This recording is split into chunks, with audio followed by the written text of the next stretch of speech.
साथियों नमस्कार। विद्युत विभाग से संबंधित सोशल मीडिया पे वायरल हो रही खबरों को मात्र एक जगह पर पाने के लिए कृपया इस चैनल को सब्सक्राइब करें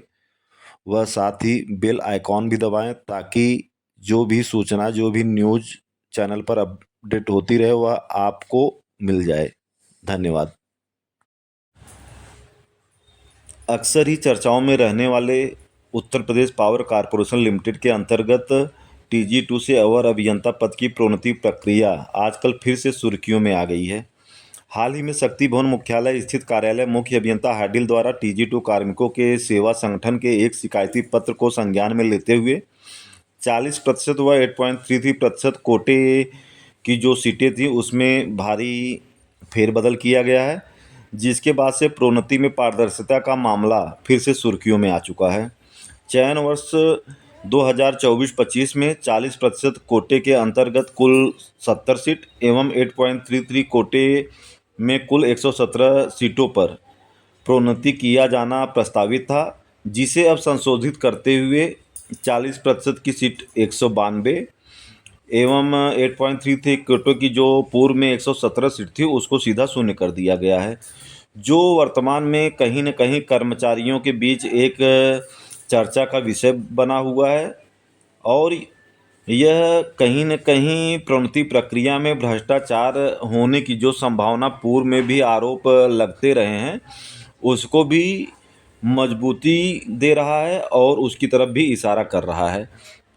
गौरतलब है कि वर्ष 2019 से पूर्व TG2 से अवर अभियंता पद पर प्रोन्नति करने वाले विद्युत सेवा आयोग द्वारा पदोन्नति प्रक्रिया में वर्ष 2005 में बड़े पैमाने पर धांधली का आरोप लगते हुए सतर्कता विभाग द्वारा हाल ही में जिम्मेदार अधिकारी कर्मचारियों के विरुद्ध FIR दर्ज कराई गई है, जिसे हम आपको आगे दिखाएंगे। 29 अगस्त 2024 को Uttar Pradesh power corporation limited के प्रबंध निदेशक द्वारा अधिशासी अभियंता से अधीक्षण अभियंता पद पर संपन्न विभागीय पदोन्नति में अनियमितता का प्रथम दृष्टा मामला होने के फलस्वरूप पदोन्नति की प्रक्रिया देख रहे मुख्यालय के ही अधिशासी अभियंता एवं उप सचिव को निलंबित कर दिया गया था, जिसे आप आगे देख सकते हैं। गौरतलब है कि तकनीशियन से अवर अभियंता पद पर विभागीय चयन द्वारा प्रोन्नति UP electricity board junior engineer regulation 1972 एवं उसमें समय समय पर हुए संशोधन के आधार पर संपन्न किया जाता रहा है, लेकिन कहीं न कहीं उसमें जो पारदर्शिता का अभाव है उसका अवैध लाभ लेते हुए कुछ लोग इसमें भ्रष्टाचार करने में सफल हो जाते हैं और जिसके कारण ऐसी परिस्थिति उत्पन्न होती है। अनेकों बार माननीय न्यायालय में भी वाद दायर हुए हैं और जो अभी भी लंबित चल रहे हैं। कई बार परिणाम स्वरूप इसका प्रक्रिया भी बाधित हुई है। प्रोन्नति प्रक्रिया पूर्ण करने वाले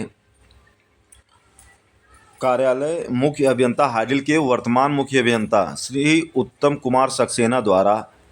इस बार शिकायत के पश्चात ईमानदारी पूर्वक सतर्कता बरतते हुए TG2 से अवर अभियंता पद पर जो प्रोन्नति होनी थी उसका सही से गणना करवाया गया और गणना करवाने के बाद इसमें मिली अनियमितता से यह स्पष्ट है कि इसके पूर्व में भी मुख्य अभियंता हाडिल पद पर आसीन अधिकारियों अभियंताओं एवं कर्मचारियों द्वारा अपने पद व दायित्वों के निर्वहन में तत्परता बरती गई होती तो पूर्व के चयन वर्षों में पदोन्नति चयन प्रक्रिया में की गई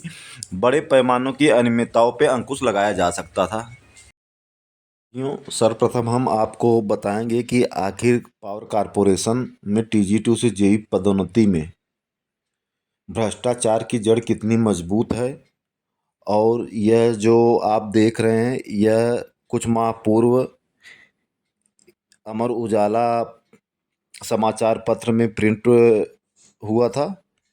जिसमें विद्युत सेवा आयोग के 5 पूर्व अफसरों के खिलाफ FIR इस हेडलाइन से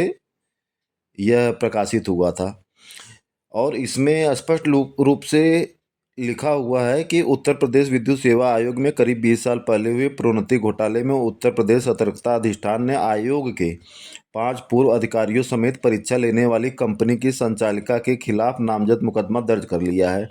विजिलेंस ने इन अधिकारियों के खिलाफ यह कार्रवाई नियमों को ताक पर रखकर परिचालकी संवर्ग के कर्मचारियों को अवर अभियंता के पद पर पदोन्नति दिए जाने के मामले में की है। जिन लोगों के खिलाफ मुकदमा दर्ज कर लिया गया है उनमें विद्युत सेवा आयोग के तत्कालीन उप सचिव राजेश कुमार, आर के राम, उप महाप्रबंधक व सदस्य लालचंद्र व वीसी जोशी, अधिशासी अभियंता बीके श्रीवास्तव व आलोक वर्मा तथा परीक्षा आयोजित करने वाली एजेंसी मेसर्स डाटा पॉइंट की संचालिका सरिता मिश्रा शामिल हैं। वहीं इस अनियमितता में शामिल रहे विद्युत सेवा आयोग के तत्कालीन अध्यक्ष सुधीर कुमार शर्मा, सचिव गोपाल राम का निधन हो चुका है। मतलब यह भी लिप्त थे लेकिन इनका निधन हो चुका है। विजिलेंस के लखनऊ सेक्टर थाने में दर्ज कराए गए मुकदमे के मुताबिक उत्तर प्रदेश पावर कॉरपोरेशन के विद्युत सेवा आयोग के माध्यम से 2004 में परिचालकीय कर्मचारी को अवर अभियंता के 863 रिक्त पदों पर पदोन्नति दी गई थी। इसके लिए पूरे प्रदेश में 6 केंद्रों पर लिखित परीक्षा आयोजित की गई थी। परीक्षा में कई स्तरों पर गड़बड़ी की शिकायतें हुई थी। इस आधार पर इस मामले की जांच विजिलेंस को सौंपी गई थी। मुकदमे में बताया गया कि परीक्षा की ओएमआर सीट की डिजाइन में नियमों की अनदेखी की गई थी और इसका सत्यापन करने वाले कई अधिकारियों ने मिलकर परीक्षा की शुचिता को भंग किया है। प्राथमिकी में यह भी बताया गया है कि कई योग्य अभ्यर्थियों के स्थान पर अयोग्य लोगों को उत्तीर्ण घोषित कर उनका चयन किया गया है। मतलब यह आरोप लगाया गया था जिसको इन्होंने अपने जांच में सही साबित पाते हुए मुकदमा दर्ज कर लिया है। अब इसमें क्या निर्णय होगा, अब यह तो भविष्य के गर्भ में है, लेकिन इससे स्पष्ट होता है कि कहीं न कहीं जो भ्रष्टाचार का खून है यह कारपोरेशन में इस सिस्टम में बैठे हुए लोगों के मुंह में लगा हुआ था और इसीलिए जो भी पदोन्नतियां इनके इस प्रमोशन के बाद हुई हैं उन सब पदोन्नतियों में लगातार आरोप लगते रहे हैं और विवाद होता रहा है, चर्चा होता रहा है। के पूर्व भी पदोन्नति में लगातार आरोप अनियमितता व भ्रष्टाचार को लेकर लगाए जाते रहे हैं। फिर भी कारपोरेशन व मुख्य अभियंता हाइडेल द्वारा इसमें सावधानी नहीं बरती गई, जिसके कारण वर्तमान में भी एक बार फिर कार्यालय एवं विभाग की छवि धूमिल हो रही है। जब पूर्व में ही जो पदोन्नति हुआ था उसमें 40% में 98 सीट रिक्त रह गए थे और उस समय कार्यालय के कुछ अधिकारी उस पदोन्नति में भी थे और इस पदोन्नति के समय भी कार्यालय में तैनात हैं, उनके जानकारी में अवश्य रहा होगा। इसके बावजूद 40% में मात्र 70 सीट का गणना इन्होंने कैसे कर लिया, यह आश्चर्यजनक है। इसके पूर्व में भी पदोन्नतियों में चाहे वह गलत तरीके से अर्जित डिप्लोमा हो या आईटीआई हो या वरिष्ठता सूची में जो नियुक्ति वर्ष है कर्मचारी का उसमें हेर फेर का मामला हो, इस पर आरोप लगते रहे हैं। पूर्व की पदोन्नतियों में भी विभिन्न संगठनों द्वारा इस संबंध में पत्राचार किया गया था, जिसमें कुछ कर्मचारियों के नाम के साथ भी विभाग को डाटा दिया गया था, लेकिन वह कहीं न कहीं फाइलें दब गई या उसे रद्दी समझ करके एक जगह दबा के रख दिया गया, जो कहीं न कहीं एक बहुत बड़े भ्रष्टाचार को बढ़ावा देने का कार्य है। इसके पूर्व में भी जो पदोन्नतियां रही हैं, चाहे वह इवनिंग की अनुमति लेकर के पार्ट टाइम डिप्लोमा करना हो या इवनिंग पार्ट टाइम की अनुमति लेकर के रेगुलर डिप्लोमा करना हो या बिना अवकाश लिए हुए रेगुलर आईटीआई करना हुआ या जो